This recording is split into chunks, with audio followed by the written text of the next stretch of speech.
Episode 173, reunited. Thank goodness she's home. Hello, Lisa Brandt.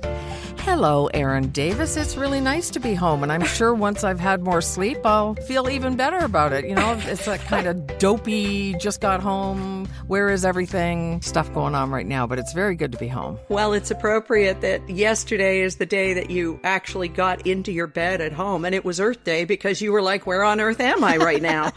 Pretty much, you know, I was thinking about the Flat Earth Society because there's that point when you're on a long-haul flight, changing time zones, and it got really dark, and then all of a sudden, boom, you're into the sunshine again. And it's just like, I was thinking, how do flat earthers explain this? So anyway, it was pretty cool. We had great flights, and I have nothing but good to say about LOT Polish Airlines. Ah. Yeah, they're fantastic. Yeah, all good. Good. Glad to hear it. Now, when you got home, were a lot of the places in your area of Port Stanley, Ontario, underwater? Because I'm seeing so many headlines saying cottage country in Ontario, which is a misnomer because so many of our listeners live in those places. They're not for vacationers, they're for residents.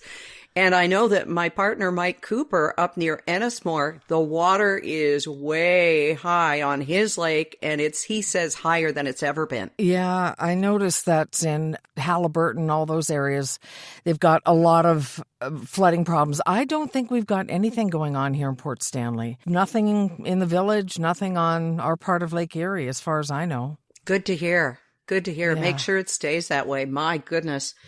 So, what's new since last we talked? Let's see now. You mentioned an airline.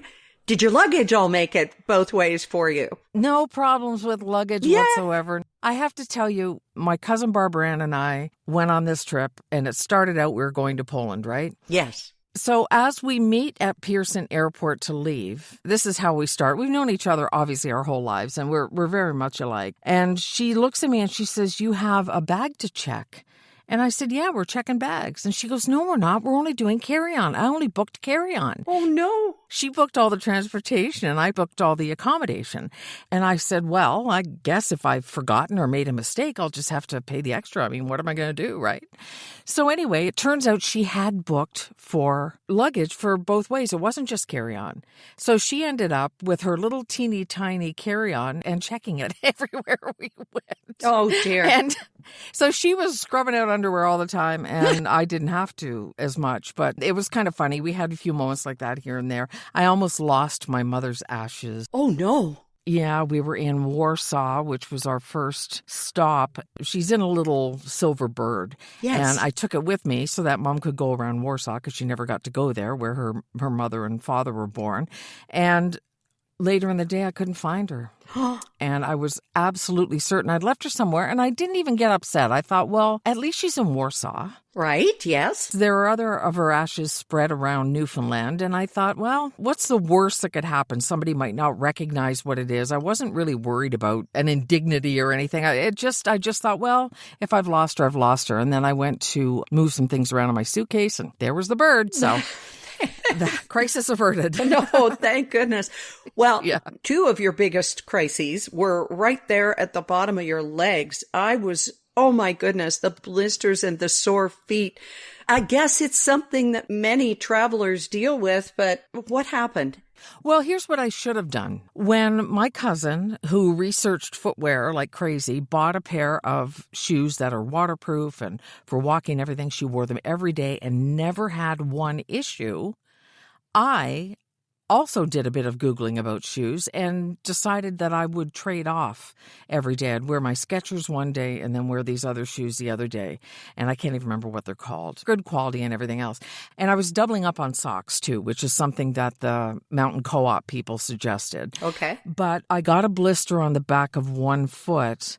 And then I got one in between my toes. And I guess because I had two socks on, the foot was getting squished. I don't know what happened. So there was some pain there, and there still is some. I'm still dealing with that. But I found this Band-Aid called Compeed, and it was like a little miracle for the blisters. So it really didn't hamper me in any way. It just was kind of annoying for the first day before I got something to look after it. I should have done what she did and invested more money and just bought the one pair. But, you know, I've always heard that not just wearing the same pair is good, blah, blah, blah. But Oh, sorry to hear that. Compied, P-I-E-D, like foot in French, or? No, P-E-E. Peed as in pee on your foot in French. Oh, okay. And they were kind of expensive for a Band-Aid, but they're medicated. And the medication, it's really kind of weird looking. When I went to take the Band-Aid off, all the medication gathered at the blister. It's almost like it migrated. It's just the strangest thing. And it healed it so fast. Took the pain away instantly. I was really impressed. Aw, I'm glad. And for everything else that ails you, there is good food. And oh my goodness, some of the pictures you were posting, Lisa, just, start us out with your culinary adventure, Anthony Bourdain. Where did you go? What did you have? It's so funny because in Warsaw, where we were staying, right in the old town, which is where we tried to get in every town so that we weren't in their Rodeo Drive or anything. Yeah, right. Right outside our door, there was a pierogi restaurant. And it had a lineup all the time, even on Easter Monday. And so because we eat earlier, because we're North Americans, we got in there one night and you could order a plate of pierogies and order as many as, I think, 4 types. So we each ordered a different 4 and we traded and tried them all. Oh, my goodness. They were so good. And it's funny because people were saying, oh, yes, of course, fried with onions. It's like, no, that's not how they serve them there. No. They're boiled, for one thing. Yep. You can have, your meat with it or whatever, and sour cream. But they don't slather them in fried onions, and they don't fry them to a crisp, which is how I do them for my husband, because he likes them that way. But no, they're much more spongy and filling, and they were so good. And we had cabbage rolls one night, which is, again, something our family always had from my grandmother's side, and they were amazing. I'm drooling. Oh, I can hear it. And beetroot soup, which was just so delicious and so flavorful. And we just tried to eat stuff that we had heard of. And the one thing I didn't want to try is borscht, because I know what it's like. I was never a fan. And it really didn't matter to me to have it, so I never did have it. But there are all these different salads. Of course, they make everything out of cabbage and potatoes. And I came back the exact same weight I was when I left, but I ate well. Yes, like a local. Yeah, but walked and walked and walked, so it all evened out in the end. How about that?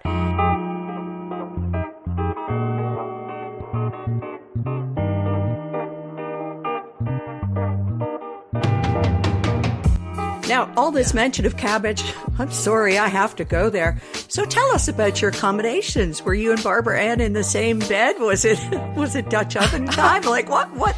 Tell us about it. It really wasn't bad. It's funny because when we got to Krakow, which is south of Warsaw in Poland, the room had one bed, and I had specifically asked for a room with twin beds. So anyway, they were, we weren't upset or anything. I just went down to the front and I said, hey, we're not a couple. And I had booked a room with twin beds. And she's like, no problem. They came up and they started to unzip the beds. So it was 2 twins zipped together with a mattress cover. Cruise lines do that. Yeah, okay. Right. So they started to unzip it. And I said, wait. Are you just going to unzip this, remove the big sheets, put little sheets on both sides and everything? She said, yeah. I said, don't go to that trouble. That's ridiculous. Forget it. We're fine. It was a massive bed. I didn't care. Barbara Ann didn't care. And it was the same in our beautiful place in Prague, too. We noticed the zipper in the middle. I was like, who cares? It wasn't that big a deal. I just thought if it was one bed and we had the wrong room, right, we could move into the other one, but I didn't want them going to all that trouble. That was silly. So yeah, we just left it as it was. Yeah. Okay. So you've got the bed situation figured out. What about the pillows? What were they like? Oh, they were somebody has told the hotel room outfitters of Europe that the bigger the better with the pillows. These things were like inflated couch cushions and so unwieldy. You couldn't fold them. You couldn't squish them. They were so big. It was ridiculous. I don't know who would be happy with them. It's like bigger isn't better when it comes to a pillow. Thank you for that qualification. Go on.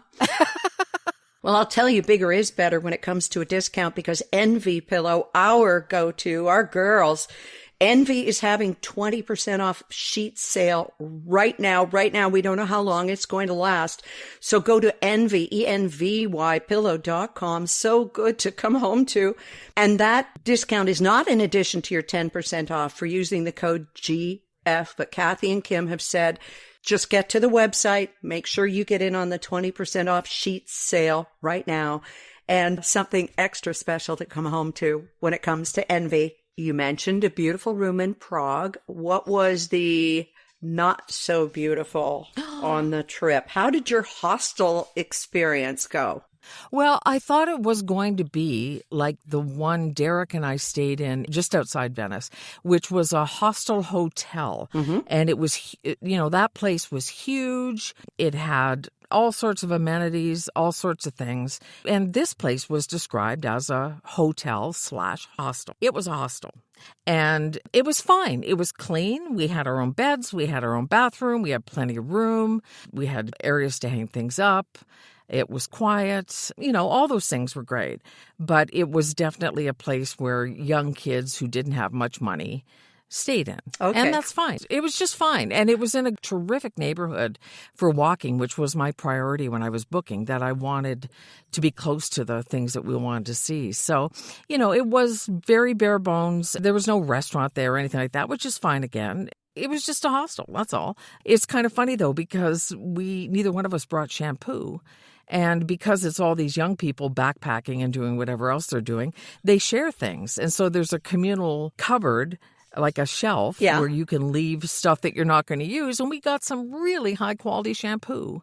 So we ended up getting shampoo. And then we left a whole bunch of things for other people too. So we felt quite comfortable there. It was no problem. But it's kind of funny. Like everybody's looking after themselves. And there's a laundry room and all that kind of thing. And there's nothing to complain about at all. It just wasn't quite what I thought it was going to be. And on the other end of the accommodation spectrum, a little bit about that apartment that you had, the one that made you go, oh.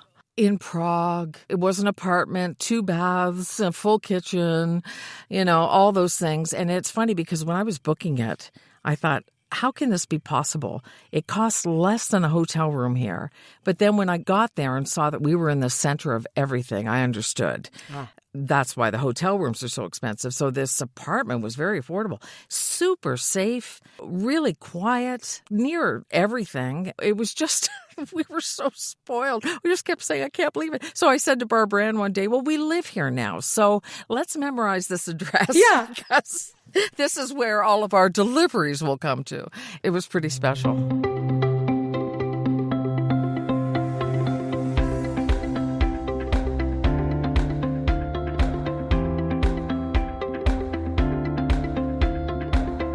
You went on this not so much as a pilgrimage, but kind of to be in a place of your family roots. But you went deeper than roots.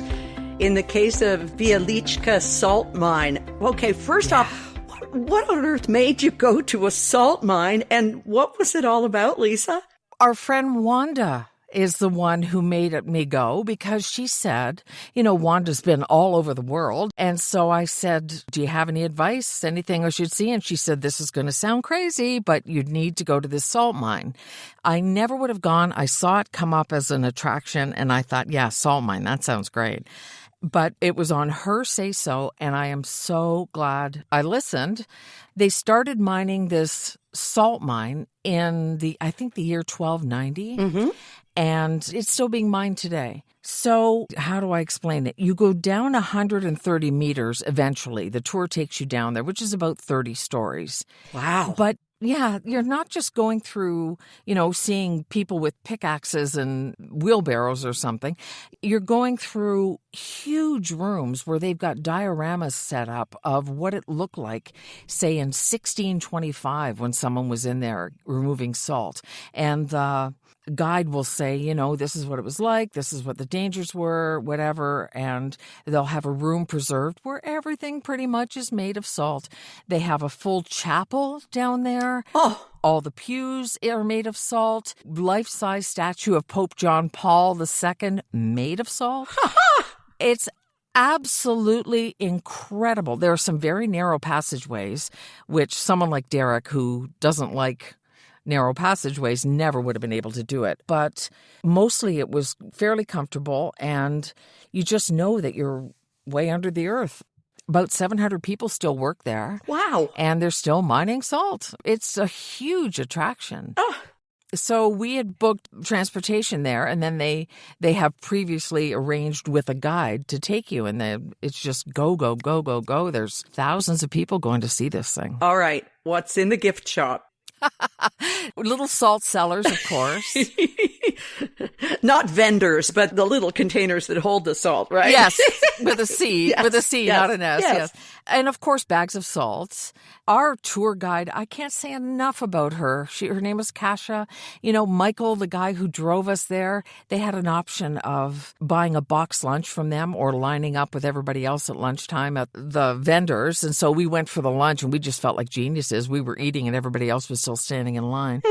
They have it done so well. And you just can't imagine how entertaining and awe-inspiring this salt mine is. It's unbelievable. And when you're on a certain level and they'll say, okay, so this was about 1525, and it's like, oh my goodness, you know? Yeah. Like, what do we have here that's from 1525? So Did your skin feel any different when you left?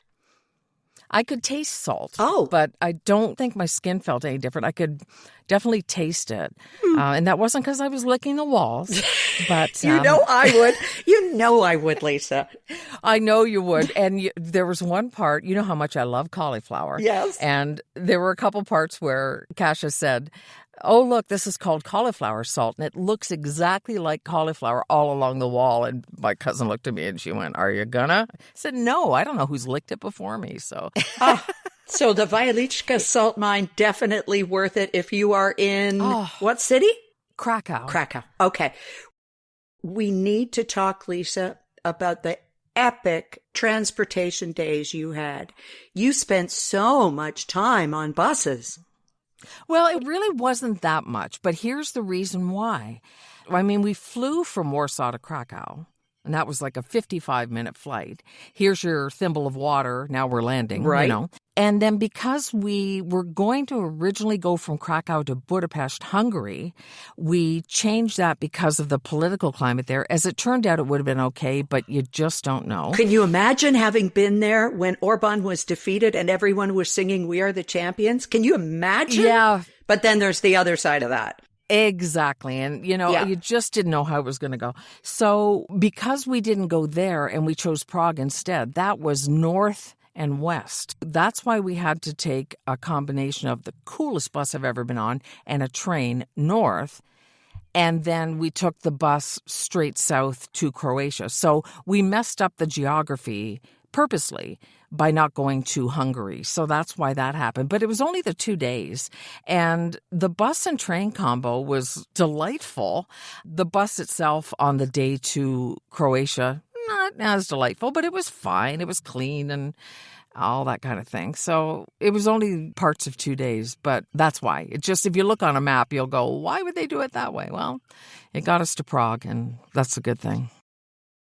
You said you were going to be going to some of the concentration camps, Lisa. And did you? Yeah, we went to Auschwitz and to Birkenau, which is about 3 kilometers away. And it was, I mean, I think everybody should go if you possibly can. It's as much as we know about what happened, and everybody knows the horrors of, you know, sort of the big picture of what happened there, the smaller stories, the visual displays they have there, the buildings themselves, just the configuration of it. It's like anything else until you see it for yourself. It's just not the same. I defy anyone with a heart and empathy to walk away from it not feeling different, not feeling changed. It's everything from being so sad. I felt sick to my stomach at first. Then I was just so sad I had to cry for a while, which isn't surprising. And then just kind of felt this defiance, like almost like a little human call to arms. Like we just can't let anything like this ever get anywhere close to this again.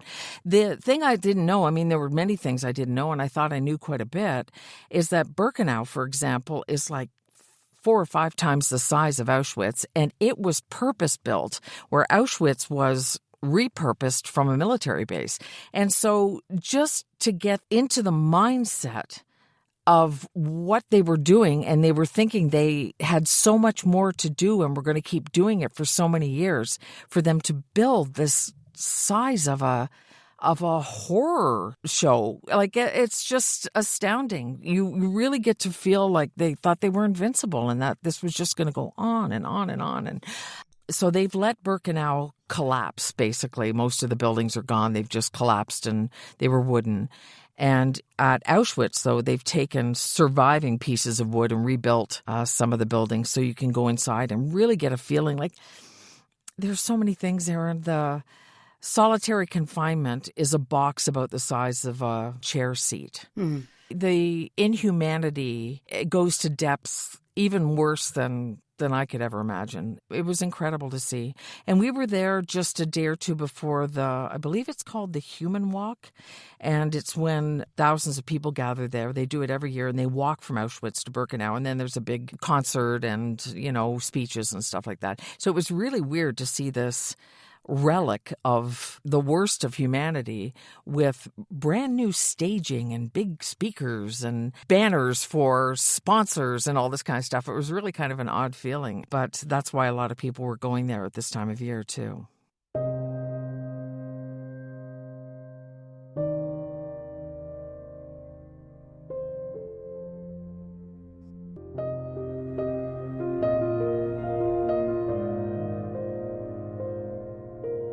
Canada, of course, not immune to our own atrocities, but there is something that's happening in Canada starting next week that in its way begins to address them. And it has to do with Hudson's Bay, and it has to do with the Indigenous people, and it has to do with Canadian Tire. And I don't know if you heard about this while you were away. Mm-mm. There's a blanket fund. And I may say this wrong, and if I do, I apologize. The Oshki Wapuawane Blanket Fund, partnering with the Gord Downey and Chani Wenjack Fund to support the Blanket Fund. So every purchase of a Hudson's Bay point blanket, the ones that have the stripes and then the little black lines, Canadian Tire has committed to donating 100% of the corporation's net proceeds, a minimum $1 million annually, to support Indigenous-led initiatives. Wow, that's fantastic. It is, and it starts in 1 week. It's their Summer 26 collection, and it's not a free ad for Canadian Tire or Hudson's Bay. But I mean, what do we talk about after you've discussed Birkenau and Auschwitz, right? It's just so much to take in and to absorb what we as human beings can do. But as you saw with the walk, and as we see in this initiative from Hudson's Bay, there's also the positivity. There's nothing we can do to undo the past, but we can make genuine efforts to make reparations and make sure we don't repeat it, right? I want to buy a blanket just for that reason. And I'm allergic to wool. So there you go. I am. There you go. Yeah. Oh, well, you know what? We keep these shows to about 30 minutes. So what we're going to do is we're going to pick up with Lisa's travels next week with the Czech Republic and Prague and Croatia and Zagreb. And there's just so much more. I need a coffee just listening to the first part of your travels. And conveniently, there's the percolator. Ooh. Kathy bought us 5 coffees while you were away, Lisa. And she said, I always love the open chats and so glad I haven't turned up as Twit of the Week so far. Oh, there's time. Keep it going. Yes. There's always time. And we did get a call from Marcia. Don't have time for you this week, Marcia, but we'll play that next week.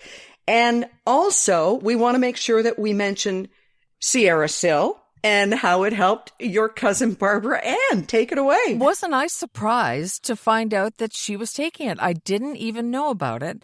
She's been listening to Gracefully and Frankly and having some pain in her knees. And she's been taking it for months and had it with her, taking it on the trip and feeling great because of it. And she had no trouble with her walks or anything. I was just in shock. I was very pleased. And she really loves it. And she's become a bit of an evangelist for it, too, because she's getting such good comfort from it. So all you do is go to sierrasil.com. Take a look around, read about it, find out what product is right for you, and there's a money-back guarantee, so you can try it and find out what it'll do for you, and if it doesn't, which is not likely, but if it doesn't, you'll get your money back. Isn't that great that you can travel with someone who uses it and you don't have to feel sheepish? You believe in it, just like I did with Silk and Lauman, and I should have mentioned it, but you can find out more at SierraSil, SierraSil.com, and use the code GF for 14% off. 14 days. That's what they promise.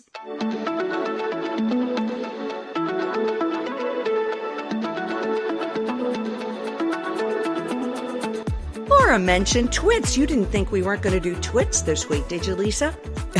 We need a twit. We do, and we had so many choices while you were gone. There were the pilots in the U.S. who got in trouble for meowing over the airwaves. There was Doug Ford buying his gravy plane and then selling it. You missed all of that, too. Mm-hmm. Oh, no. Believe me, I tweeted about I think I was part of the reason he sold it. Wow. Now, here's the question. Will he stop pushing for jets on Toronto Island now that he doesn't have one of his own? No. Okay. But it's time for This Week in Totally Stupid or... Twits. I could not resist a travel-flavored twits this week, Lisa, from a woman who got drunk on a Carnival cruise and then sued the cruise line and won. What? Yep. She won $300,000 in damages. Here's the story. She took 15 tequila shots, got herself super drunk, injured herself in falls because you're a moving ship. People are going to fall. So she said in a lawsuit, bartenders had been negligent for serving her while she was visibly intoxicated. She said that's the problem with the climate on a cruise ship. They have to sell as many drinks as they can, so they get more tips, they get more sales. And they ruled in favor of the woman who got drunk on the ship. Let me guess, she was American? Yes. Yeah. Yeah. As someone who loves cruises, I know a lot of people don't, and that's okay too. I recall being on a band cruise once back in my drinking days, and our booze bill was higher than anything else on the bill because they just upcharge so much. And some cruises now, it's all inclusive. But still, I guess we're just not responsible for ourselves anymore, Lisa. So you should sue Europe for your blisters on your feet. I'm not, it seems to be entrenched in the American zeitgeist that you sue if something doesn't go your way. So no, I think I'll just deal with my own blister. But thank you. You're going to foot your own bill. Toe my own line, all those things. Exactly. Oh, I hate to end this week, but I will be so glad to pick up in episode 174 next week with you and hear about Croatia and Czechia. It's going to be just so amazing. So promise you'll remember all those stories for us? Oh, I'll do my best. Pictures sure do help, I tell you. Yeah, no kidding. And we can see, hopefully, lots of them at our Gracefully and Frankly Facebook page, plus links to Lisa's blogs. Don't miss those. And thank you so much for calling our voicemail line. Again, gracefullyandfrankly.com for that one or anything. Just stay in touch with us. We'll stay in touch with you, and we'll be back with you next week. Welcome home, honey. Thank you so much. I'll be wider awake then, too.